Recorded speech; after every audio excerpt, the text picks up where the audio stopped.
Today we're going to tackle a question that I get more often than I would think I would, which is all traffic the same?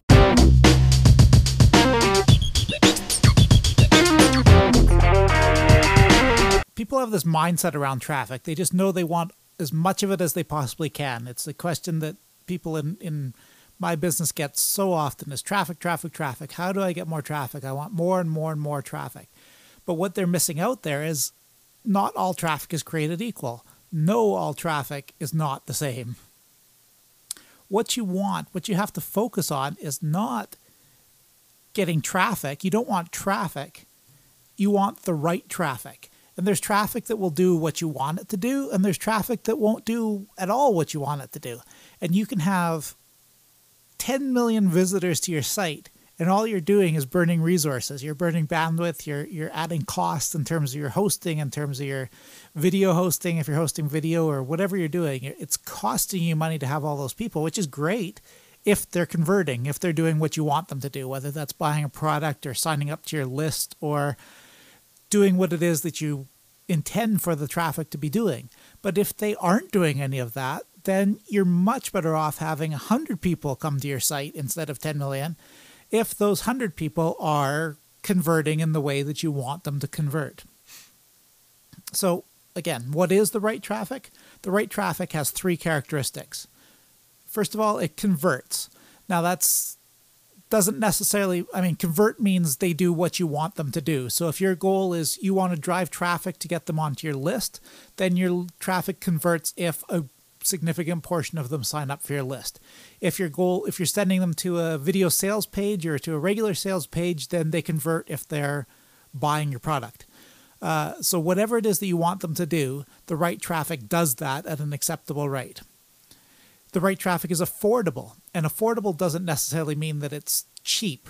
What affordable means is that it's worth the resources that you're putting into it. So whether you're putting in money if it's paid traffic or time if it's free traffic, the amount of resources that you're allocating towards that traffic is worthwhile. You're getting more out of it than you're putting into it. So it's affordable in that sense. And third, that you can get the traffic. There's all sorts of things. You can hear about media buying, for example. Media buying is great. You get tons of traffic. You can get good targeted traffic, high quality traffic, all those things. But most people can't get it because they don't have the expertise to get it. They don't have the resources behind them to get it or the connections to get it properly.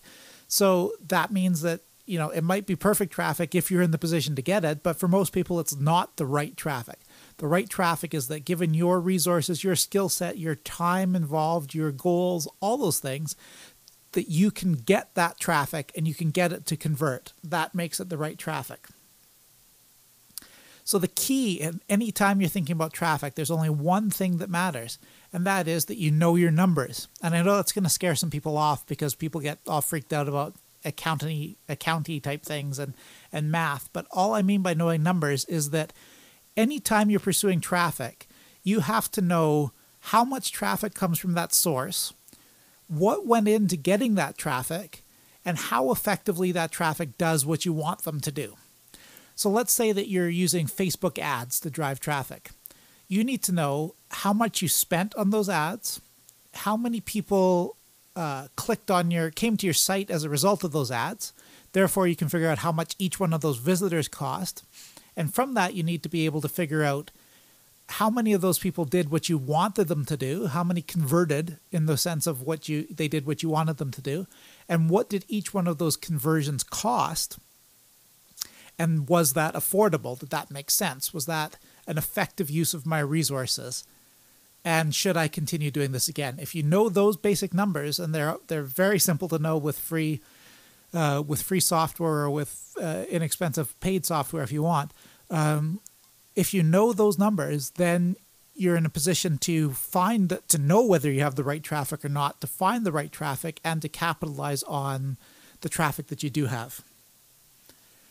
Head to findingonlinesuccess.com for more insights about traffic, how to find it, how to get more of it, and how to use it to build the business and the lifestyle that you dream of.